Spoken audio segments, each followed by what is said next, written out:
Welcome, Scooterheads, to the Electric Scooter Podcast, episode 33, with Ginger on Wheels. Today we're going to talk about a lot of exciting topics, how he does his audio setup while he's scootering and filming, waterproof scooters, steering dampeners, the Wolf King, single versus dual motors, ventilated helmets, gloves.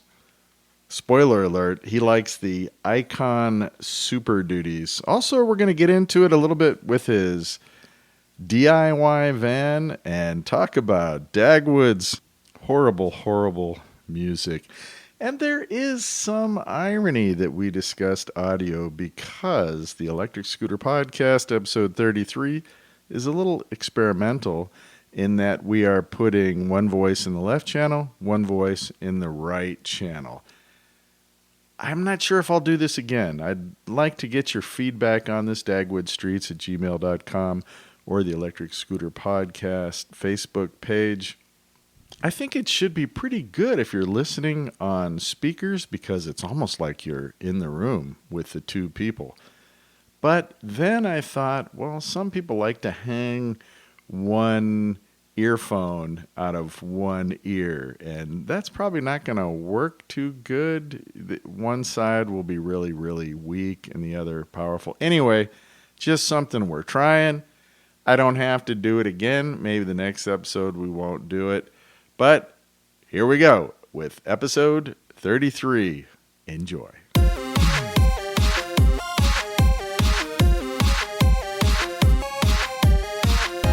Scooterheads, you're not going to believe who I have on the episode this week. Well, obviously you will believe it because you've probably read the title of this episode, but you got to understand how excited I am because, you know, I'm a huge fan of Ginger on Wheels. I'm a fan because he answers questions that nobody else can answer. Things you really want to know. Minimum range. He does how-to videos.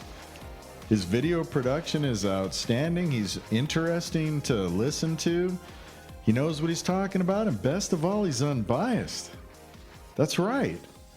In this episode, Ginger on Wheels. From the Northwest, he rides the wolf.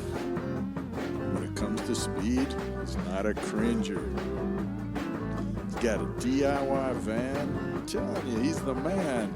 Everybody, it's Ginger!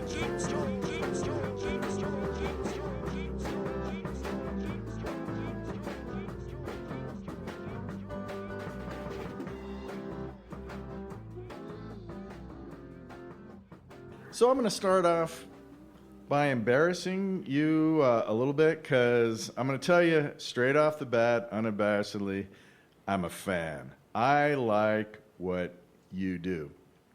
There are Thanks, man. Seriously, I know it's people don't like hearing that and that kind of thing, but there are in our narrow world of scooterdom, there are a few people that I will actually, when I talk about on the podcast, that I will call a scooter star.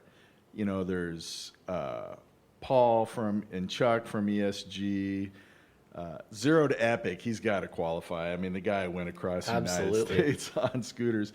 And you're right up to Jimmy Chang, who I have not interviewed yet, and Alien Rides, who I also have not interviewed yet. But you are definitely in that elite category. And I just want to tell you before we get started, one or two things that I really like about your channel and what you do and the way that you do it. You speak almost a stream of conscious. I like the way you speak. I like your voice. I like your vocal mannerisms. But you seem to say like what the listener would ask. If you're sitting in a chair and watching your video, anything by Ginger on Wheels, I watched a couple of them today, right when something pops into my head, you will say exactly that. You're playing this. I I guess it's pronounced E2W or the ETY or whatever. The E2 GTSE. GT, and you're playing this like funky, sexy kind of music. And I'm like, wow, this is scooter porn. And boom, you say exactly that. You go, oh, I don't want to go be banned from YouTube because of scooter porn. But you have an uncanny ability to do that. So I just wanted to get that, I know it's embarrassing for you, but I want to get that stuff out of the way. So, I mean, not really. I mean, as someone who spends hours editing videos with really little feedback other than you suck or I love you, it really is nice to hear someone who has genuine feedback. I like that. Yeah, my channel derives from me watching scooter videos from the scooter stars that you speak of, and I had so many questions, and so I try and film my videos in a way that whenever I would have had a question, I answer my own question for anyone else watching. Yeah, you do exactly that, and that's one of the things I love about your channel. So for now, though, just tell us a little bit about yourself, your background, what part of the country you live in. I know where you live. I don't know exactly, but if you watch your videos, you can see it's green, it's wet, it's somewhere near Seattle. You travel to Seattle. And if you want to promote anything or, tell people to go to your website and buy things or whatever, that's cool too. I'm totally into that. I totally support that. So go for it now. Well, my real name's Ryan, even though a lot of people just call me Ginger naturally. But I live in Seattle, or on the outskirts, about like 10 miles to the east. So every time I go to downtown Seattle in a video or whatever, I have traveled across the 10-mile floating bridge in high winds. So you're welcome. I really got my passion for PEVs and scooters a couple years ago when I bought a Nan Robot D4 Plus, and it just was not at all what I was expecting. And there was no content online. I couldn't find any answers. So I just decided to start making my own scooter videos, and it's been 2 years since then, but you all know where we've ended up. It's been a crazy ride. Oh, yeah. And I love you answer the questions, like you do the how-to videos. If you're looking for, how do you change a tire or something, you can't really find anything. You're going to end up with Ginger on Wheels. People ask me, they do all these tests of this and that scooter of the maximum range, but how about minimum range? I point them to Ginger on Wheels. Right. Yeah. I'm not going to lie. I stole the idea from Alien Rides. He did sort of a minimum range video for one of his scooters, and he downplayed it a lot, and I thought it was an excellent idea. So that's something that I do on all the scooters now. I agree. Just floor it around. Not only is it the most, I feel like the viewers get the most out of that type of video, but it's the most fun for me to film. Yeah. And how do you do that with your microphone? Your audio is excellent. A lot of folks I watch, they have one element that is just off. It's the videography is beautiful, and the inside is beautiful, but the audio is off, or the audio is excellent, but the video is choppy or whatever. You seem to have managed to get a combination of good audio, interesting content and commentary, and the audio. I've wondered, are you speaking? It really sounds like as you're writing, you're saying what's coming into your mind. Is that the case? That is actually absolutely the case. I struggled really hard with audio at first. It's not an ordeal to be taken lightly. The GoPro audio really just doesn't cut it. I upgraded recently to the GoPro 9 with a media mod, and then on top of the media mod, I plug in what's called a Rode Wireless Go microphone. So the Rode Wireless Go, if you plug that into the media mod of the GoPro 9, and then you get the microphone with a pop screen really close to your mouth somehow. So I usually slip it over the shoulder straps for the chest-mounted GoPro. It's about 6 inches from my mouth, and it's got a windscreen on it, but it works really well. That's what I'm using now. But so it's below your helmet, pointed up with a dead cat. Exactly. Exactly. Before, though, in the earlier Ginger on Wheels videos, I just had a little external microphone plugged into the side of a GoPro, and I actually did bend down and talk into the GoPro as I was riding every single time. Oh, that blows. It screws up your ride, too. It really does. It's not natural. Ideal. But shout out to Wrong Way, the YouTube channel. I hit him up and asked him how he had such crystal clean audio, and he made me privy to the Rode Wireless Go. So I found that microphone, and then I hit up Jimmy Chang for how he was doing his audio, and he said he was using the GoPro 9 with the media mod. So I combined the two powers, and now we have like the audio of gods. Yeah, team awesome. So I can go up to 50 miles an hour on the scooter before you start hearing wind noise. It's pretty cool. Wow. Yeah, Wrong Way is another guy I forget to shout out. And I've contacted him, and we've kind of tentatively said, yeah, we're going to get together. I guess he's in Poland. Yeah, he lives in Warsaw. Yeah, and I've been to Warsaw, so I've been to Poland. So oh, really? Cool. Yeah, we got some stuff to talk about. I wish I had known about him before I went there, but I didn't have a podcast back then. So him and I are good friends. I'll put you in touch with him. He definitely. Would love to be on the show. Yeah. The thing is, I'm not really big on Facebook. I have a Facebook, Dagwood Streets Electric Scooter Podcast, but I don't interface with it a lot. I have it just because, you got to have it if you have a podcast or YouTube channel or anything. But I'm really a failure when it comes to interacting there. I'm going to call you out on that. I noticed. I messaged you a couple times. Yeah. I felt stonewalled. I don't. I'm just not big into Facebook. So I got a couple topics. You can talk about whatever you want, but a couple things that I specifically, actually there's a lot of things that I personally want to talk to you about, not just for the podcast. You covered one. Thank you. The audio, that was excellent. But I started watching you, I think, initially because of Wolf Warrior. 11. Is that still your main ride? Is that kind of your go-to, or do you have one that you prefer over that? Well, you have through my heart right now, Mr. Streets. No. I recently sold my 60-volt Wolf Warrior, the OG Wolf. Call me Dagwood. All right. I sold the OG Wolf like last weekend, actually. Really? I had the Ginger on Wheels stickers on it, and my house is just so full of scooters that I couldn't. I wanted to hang on to it just for, memorabilia's sake, but someone else really wanted it, and they love it, and it just went into better hands. And you had some cool mods on it.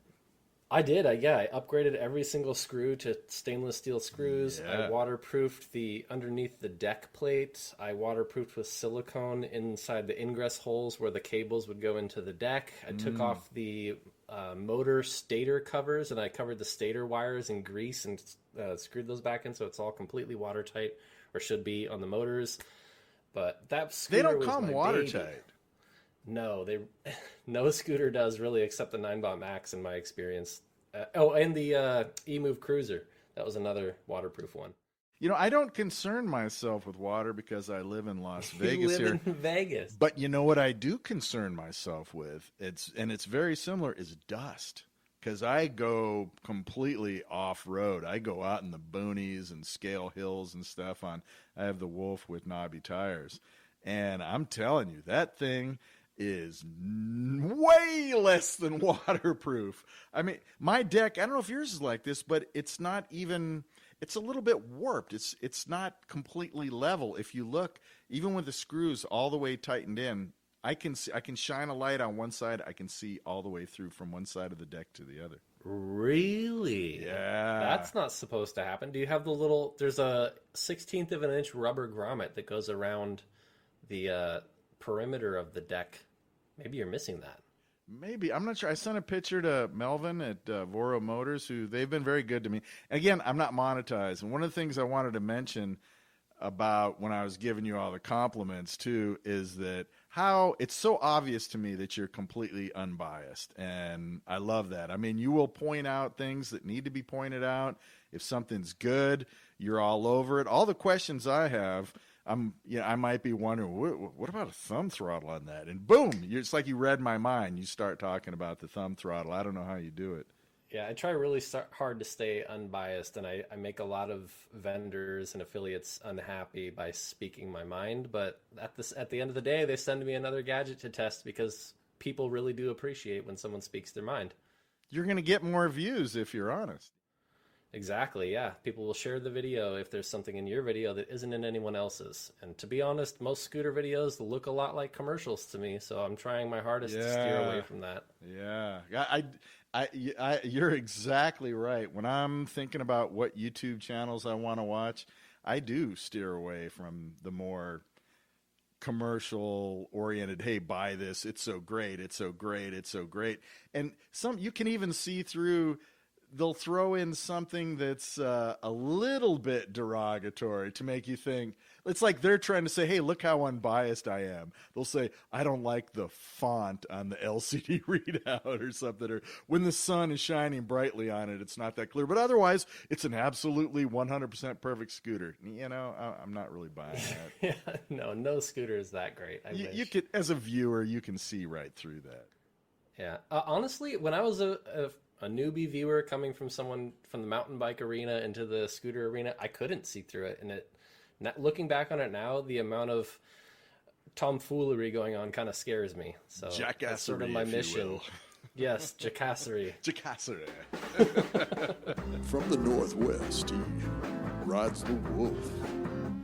When it comes to speed, he's not a cringer. He's got a DIY van. I'm telling you, he's the man. Everybody, it's Ginger! Or he'll answer to Ryan. That works too. So you got rid of the wolf. What's your main scoot right now? Wolf King. Wolf King, baby, all day. It's still a wolf. It's still a wolf. It's pimping, man. I love the Wolf King, even with the street tires off-road, and I don't care what anyone says. It's got shorter bars, yes. It's got a shorter foot plate, yes. The clearance isn't as high as a Dualtron, yes. But the ergonomics and the geometry of that scooter, for me, crouched, I'm about 6'2" off-road. It's just, it can't be beat. There's no way. And combine that with the dual front forks, and I can just rip on it as hard as I want, and there's no repercussions. Like, why would you not buy a Wolf King? Right. It's that front end that gives you confidence. Right. Yeah, the motorcycle suspension in the front, it really does help. But I do love the color. I mean, have you ever, I don't know if you're a motorcycle. I'm a motorcyclist. And, you know, the really top of the line shocks are Ohlins, Ohlins. Yes. And that's the way they paint their stuff. And when I first saw the Wolf, the Wolf King, my jaw dropped. I was like, whoa, that thing is nothing but bad. Fun fact, the turbo wheel Phaeton actually comes with an Ohlins steering dampener. Really? Or damper, I guess that's how you say it. Yeah. Yeah. I think damper, yeah, I'm not sure. I'm not sure either. And honestly, I had never thought the term was relevant to scooters, and I'd seen a lot of people putting them on theirs and talking about them until I owned or got my hands on the Dualtron Storm. That scooter is the squirreliest little scooter. I can't believe it. High-speed wobble. Low speed wobble, braking wobble, accelerating wobble. It's just like it wants to oscillate left and right. I can't control it. And there's no single motor mode, so you're always getting maximum torque from the front tire, which really doesn't help. No single motor mode. Yeah, that's where the dampener comes in handy when you get that high speed wobble. Wow. Yeah, that's of the many personal questions I have, that's one of them. And it was kind of a question, but so far I'm kind of working it out on my own. And that is when to use single versus dual motor.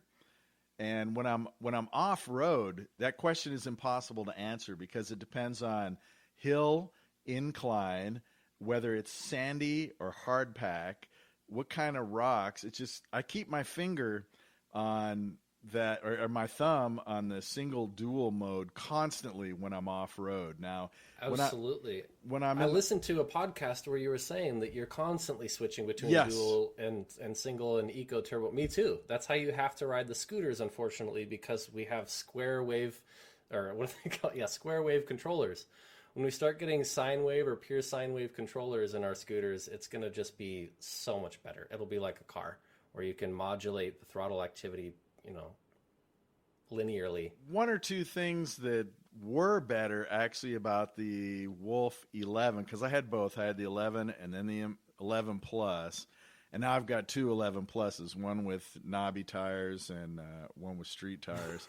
You're a madman. I know that's absolutely crazy. But with the 11, what was great about that was it had those big square buttons that looked like they came off of Apollo 11 or something, you know. It looked like somebody carved eco and turbo and single dual on it. But you could tell when you were in single or dual motor mode. But now with the new fancy rubber covered one, and there's nothing on the LCD readout or anything to let you know whether you're in single or dual mode. And I like to start out in single mode and then switch to dual mode. Right. Yeah, I don't like that there's no way to tell. And I don't know if you noticed on the regular Wolf, if you depress the single dual button, then you're in dual. And if you depress the eco turbo button, then you're in eco. So it's counterintuitive. They're like backwards. They didn't even know what they were doing when they made the thing. I didn't notice that. But at least, you know, it's something that registers in your brain. And once you realize that, then you go with it. Right now, the way it's set up, it's just whatever you turned it off. When you turned it off last, that's what you start up with. So if you were in dual motor and then you turn it off and you get back on and you hit that throttle, you know, you bolt forward. It'll maintain whatever settings you had it in before. And that brings me to another question I had for you that when I watch your videos, I notice you are is feathering the right word? You're like slamming off and on the throttle. Right. Great question. What is that? So, like I was just talking about with the square wave and Sinewave controllers, there's really no way to tell how much throttle I'm going to get when I pull the trigger. So if I pull the trigger to where I think will be 20% throttle or, 25, and I think I'm going to get going 15 miles an hour, it'll almost always be over or under. There's no way to accurately guess how fast you're going to be going. And not only that, but when you're riding and you're hitting bumps and you're accelerating and all that, it's impossible to keep your finger in the same place. So when you're on a scooter as powerful as the Wolf or the Wolf King and your finger is jiggling back and forth in the middle position, it's constantly giving throttle input to the scooter, and it's just really hard to stay balanced. So the way that I like to ride, maybe it's just personal preference, but I floor it until I'm up to the speed I want to go, and then I let off because I know exactly how much power there's going to be. I know my hands are in a secure place, and I know I'm probably just not going to crash. Like I can let off exactly where I know what speed I want to be at. But if I hold the throttle to 20% or so and then think, okay, this will be 20 miles an hour, I accelerate and the scooter will give you all the beans up to 20% speed, and then it will cut off, and I can never tell where that's going to be, and I don't like it. What I gathered is that you get to a certain speed, and then when you let off of it, then you're kind of coasting. So you're remaining at that same speed when you let off. You're also using less power. Is that correct? Well, I want to be going, let's say I want to be going 25 miles an hour, and I'm at a stop. I have two options. I can do what I do and just pull the throttle and have what I feel is my hands in a more secure position where all my fingers are clenched onto the bars and nothing's going to rattle my right hand off. Or I can give it what I think will be the appropriate amount of throttle and either go over or under on the speed and not be able to expect when it's going to let off. It's sort of like when you're on cruise, when you don't realize you have cruise control on and you're flooring it and then you let off and you're expecting the cruise control to not be on, but you keep going anyways. Oh, that is the worst. Yeah. So for me, it's sort of equates to that in a way. I just want to be able to know definitively where my throttle is going to stop and how much power I have at all times. And I don't get that. I have seen you, even at low speeds, just like flicking that thing, like ding, ding, ding, ding, ding, like 3, 4, 5 times in a row. Oh, that's just for fun, my friend. That's just for fun.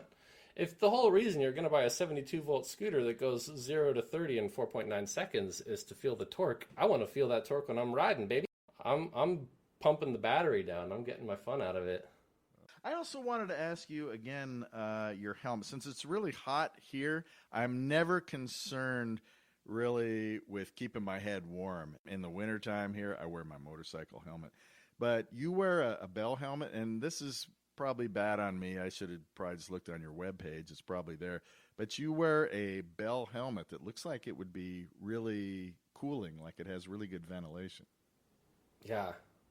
Last winter, Thank you to my girlfriend for tolerating this, but I bought and Amazon, I bought 20 helmets and they were in my living room, and I tried every single helmet, all as much as every single feature I could get out of every helmet I tried. And I landed on the Valiant LS2 modular helmet, and the one you're talking about is the Bell Super Air R. And it's an extremely lightweight helmet with a removable jaw piece that has great air circulation, and that's like my summer go-to riding helmet. Wait, slow back up a little bit. What's the model again? Bell? It's called a Bell Super Air R. Super Air R. And actually, if you go to my link tree, it's linktr.ee/gingeronwheels. It has all my little links on there, and one of the links is to an Amazon gear store, and that gear store has all the gear that I use to ride and film with. Yeah, good to know. Linktree/gingeronwheels. But I get a lot of questions about, hey man, what are you wearing here? What are you using to film this? But if you have any questions, that's the great spot. How about the gloves? Icon Super Duties. They are my go-to riding gloves. I bought those when I very first got the Wolf, and I have stuck with them since because I've tried so many other pairs that didn't work out, and those things are just really comfortable. They have padded knuckles. They're breathable. They also somehow stay warm when it's cold out. My fingers never go numb. But the best part is the fact that they're leather. They have this antimicrobial stuff in them so they don't smell. Unlike the 888 wrist guards that I have are also made of leather, but those things reek bad. Let me guess, they smell like ginger. I wish, man. Bad joke. Yeah. No, but funny fact, if you have gear that smells and you want to get rid of the smell, soak it in vinegar and then rinse it in cold water and the smell goes away. Kills the bacteria. Vinegar does so many good things. It's incredible. Yeah, it's kind of cool. You could just drink it. It's got all kinds of health benefits. I don't know if I'd go that far. Yeah, it'll make you skinny. It'll make you a better dancer, make you more attractive to the opposite sex. Yeah. Hook me up with some vinegar. So I understand you did. It was just like a tease. You did like a 50-second little video, and it was a while back. I don't know, it was a couple weeks ago. DIY van, and it was such a tease because I'm waiting for more videos to come out of you finishing up or continuing with the van because.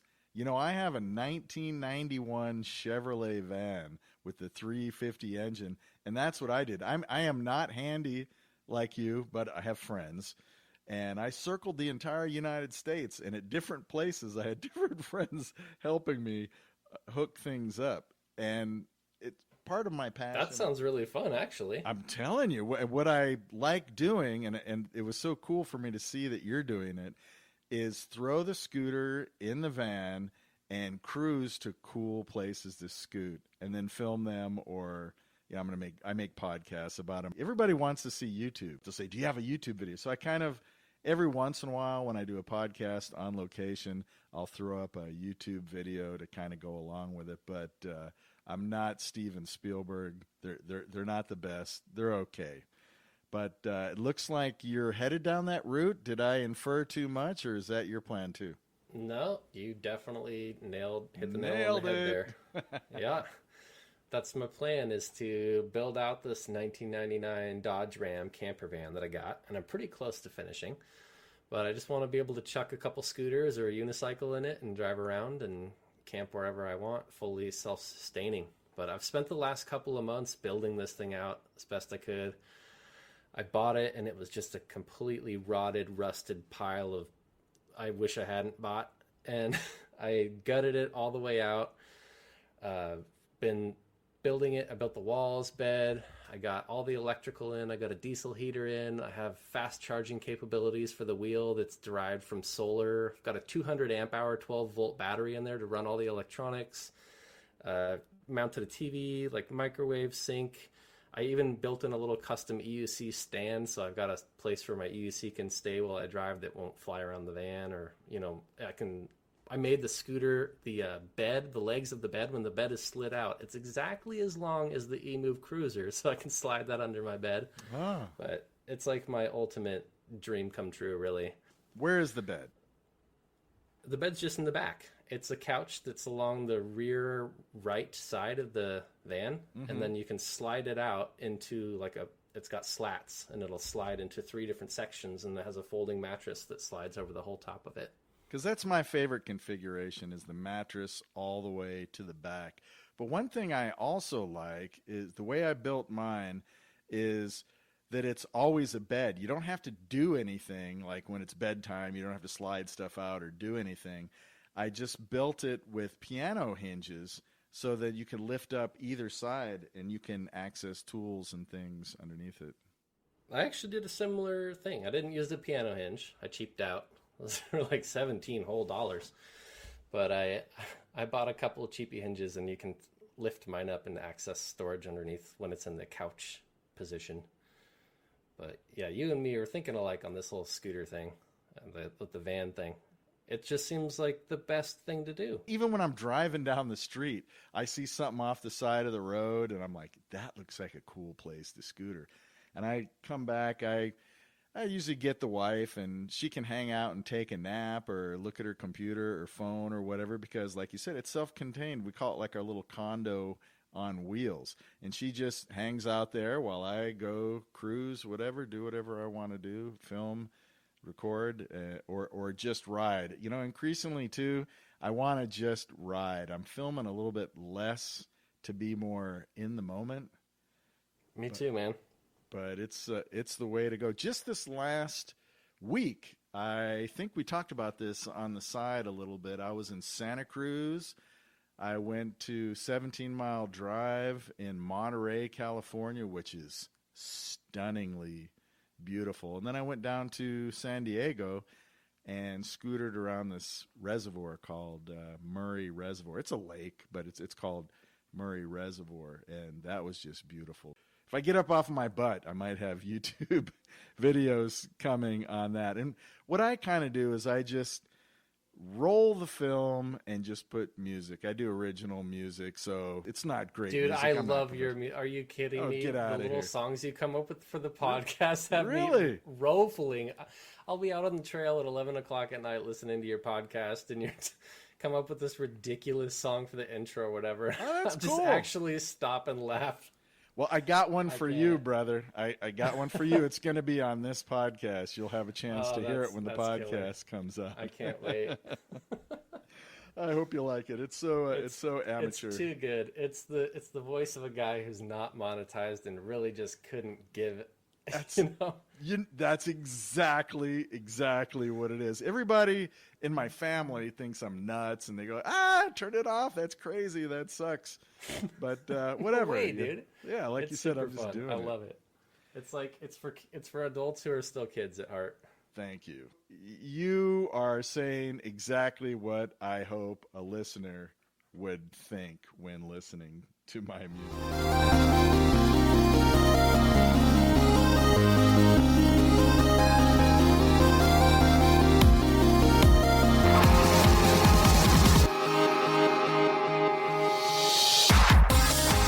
Well, that wraps up episode 33 with the incredible Ginger on Wheels. If you enjoyed that interview, stay tuned next week for part 2. And how was the audio? The one person in left ear, one person in the right ear? Let me know. dagwoodstreets@gmail.com or the Electric Scooter Podcast Facebook page, which is, as we found out, kind of neglected. Till next time, keep the shiny side up and the dirty side down.